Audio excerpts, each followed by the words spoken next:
নমস্কার বন্ধুরা, জিও হাব চ্যানেলে তোমাদের সকলকে স্বাগত জানাই। আজকে আমি যে বিষয় নিয়ে আলোচনা করব সেটা হলো ভারতের প্রধান প্রধান সামুদ্রিক বন্দর যেগুলি আছে বা সি পোর্ট, সেই নিয়ে আমি আলোচনা করতে চলেছি। তো দেখো, আমরা জানি যে আমাদের যে দেশ ভারত, তার 3 দিক জলভাগ দ্বারা বেষ্টিত। ভারতের 2টি উপকূল রয়েছে। এই যে পূর্ব দিকের অংশ, এটাকে বলা হয় পূর্ব উপকূল, পশ্চিম দিকের অংশ এটাকে বলা হয় পশ্চিম উপকূল, তাই তো? পূর্ব উপকূলে আমাদের রয়েছে বঙ্গোপসাগর, পশ্চিম উপকূলে রয়েছে আরব সাগর। ঠিক আছে বন্ধুরা, তো চলো দেখি এই যে বঙ্গোপসাগর এবং আরব সাগরের ওপরে কি কি সামুদ্রিক বন্দর রয়েছে। প্রথমেই আসি আমাদের যেটা ভারতের যেটা প্রধান একটা উল্লেখযোগ্য শহর এবং পশ্চিমবঙ্গের যেটা রাজধানী কলকাতা শহরের কথা। সেই কলকাতায় একটি সি পোর্ট রয়েছে এবং কলকাতা সি পোর্টটি পশ্চিমবঙ্গ রাজ্যের মধ্যে অবস্থিত। এটি কিন্তু পশ্চিমবঙ্গের বা ভারতের একটা উল্লেখযোগ্য নদী বন্দর। দেখো, আমি ব্র্যাকেটে প্রধান গুরুত্বপূর্ণ বিষয়গুলোকে ব্র্যাকেটে দিয়েছি। আর এর উল্লেখযোগ্য যে নতুন একটা নাম, এটা কিন্তু খুবই পড়ে, শ্যামাপ্রসাদ মুখার্জি পোর্ট। শ্যামাপ্রসাদ মুখার্জি পোর্ট এর কিন্তু নতুন নাম কলকাতা বন্দর। এটা কিন্তু পরীক্ষায় এসেছে, আমি নিজে দেখেছি। তারপরে যে বন্দরের কথা আসি সেটা হলো একটা কৃত্রিম বন্দর এবং তার নাম হলো হলদিয়া বন্দর। এই হলদিয়া বন্দরটিও পশ্চিমবঙ্গ রাজ্যে অবস্থিত। তারপর তার নিচের দিকে দেখো, উড়িষ্যা রাজ্যে অবস্থিত পারাদ্বীপ। এটি হচ্ছে একটা উল্লেখযোগ্য গভীরতম বন্দর উড়িষ্যার বলা যেতে পারে। এবং পারাদ্বীপ পোর্ট ট্রাস্টে আমি নিজে গেছি। এই এত সুন্দর ব্যবস্থা, ওখানে পলিউশনকে কন্ট্রোল করার জন্য পুরোপুরি বন্দরের চারপাশে বন্দর থেকে যে ডাস্ট উড়ে যায় সেটা যাতে শহরে পৌঁছাতে না পারে, সেই জন্য অনেক উঁচু জালি দেওয়া রয়েছে, যেটা কিনা ধুলোবালিগুলোকে অনেকটা আটকে ফেলে। তারপরে যে বন্দরটার কথা আসবো সেটা হচ্ছে বিশাখাপত্তনম বন্দর। সেটা অন্ধ্রপ্রদেশে অবস্থিত এবং এটা হচ্ছে সবথেকে ভালো স্বাভাবিক বন্দর। এই বিশাখাপত্তনম সি পোর্টেও আমি গিয়েছি। ওখানে যে সিস্টেম সেটা খুবই সুন্দর। আর ওখানে যে ব্রেক কোয়ার্টারগুলো দেওয়া আছে সেগুলো এত সুন্দরভাবে গঠনটা, আর পোর্টের প্রচুর পরিমাণে এটা ব্যস্ত বলতে পারো, আর খুব একটা গুরুত্বপূর্ণ।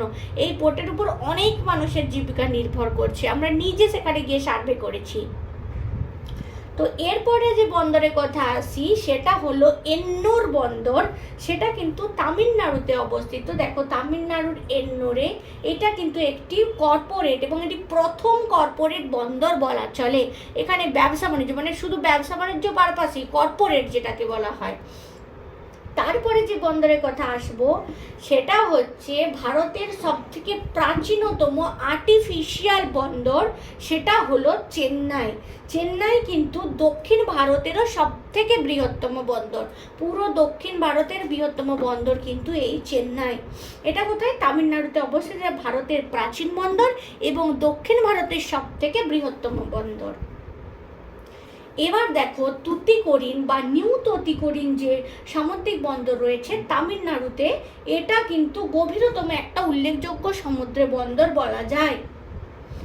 সবশেষে পূর্ব উপকূলের যে সামুদ্রিক বন্দরের কথা বলবো সেটা হচ্ছে আন্দামান নিকোবর দ্বীপপুঞ্জে অবস্থিত পোর্ট ব্লেয়ার সামুদ্রিক বন্দর।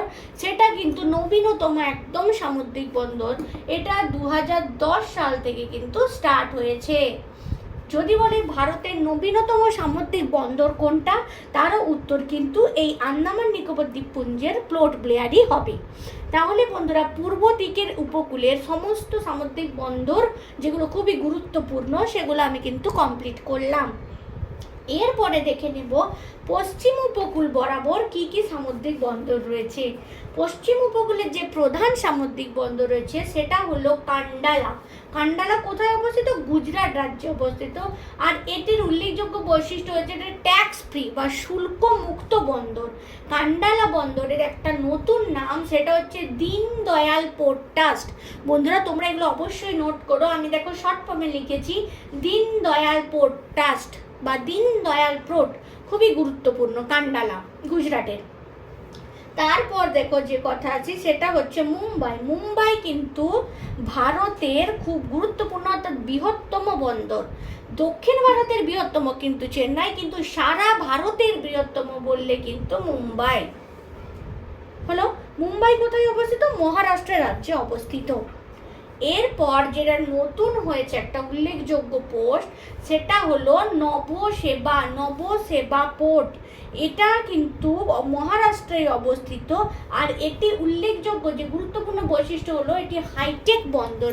হাইটেক মিনস হচ্ছে হাই টেকনোলজি, সেটাকেই শর্ট ফর্মে বলা হয় হাইটেক।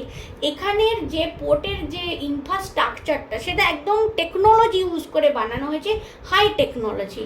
এর নতুন যে নাম সেটা হচ্ছে Jawaharlal Nehru port, JNPT, Jawaharlal Nehru port কিন্তু খুবই গুরুত্বপূর্ণ নবসেবা এটা। এবং ভারতের এই যে বন্দর সেটা খুবই ব্যস্ততম বন্দর, আর এটা তিনটে বৈশিষ্ট্য বললাম, ভারতের বৃহত্তম বন্দর, এটা একটি হাইটেক বন্দর এবং ভারতের ব্যস্ততম বন্দর এই নবসেবা বন্দর। এবার গোয়াতে যেটা অবস্থিত সেটা হলো মারমাগাঁও।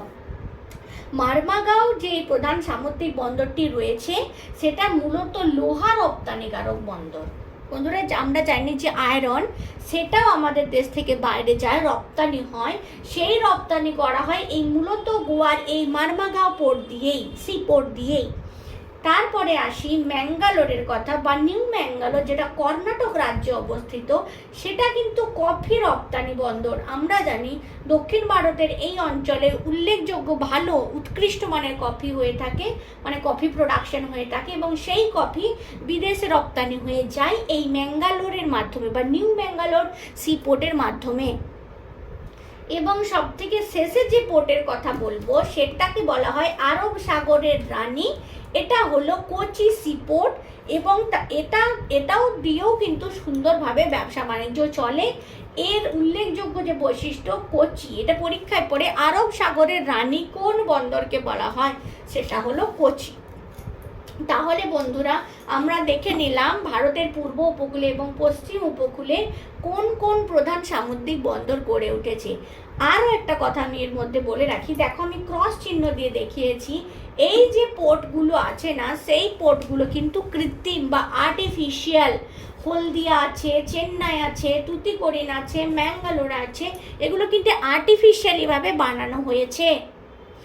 আশা করি আমি যেভাবে ছবির মাধ্যমে বোঝানোর চেষ্টা করেছি সেটা যদি তোমরা মনে রাখতে পারো, তাহলে কোন রাজ্যে কোন বন্দর রয়েছে, কোন কোন বন্দরের কি কি নতুন নাম হয়েছে, কোনটি পূর্ব উপকূলের সামুদ্রিক বন্দর, কোনটি পশ্চিম উপকূলের সামুদ্রিক বন্দর, এগুলো কিন্তু তোমরা সুন্দরভাবে মনে রাখতে পারবে। তো বন্ধুরা, ভিডিওটা ভালো লাগলে অবশ্যই লাইক করো, শেয়ার করো, কমেন্ট করো এবং সাবস্ক্রাইব করার অনুরোধ রইল। তো আসি বন্ধুরা এখানেই আজকে।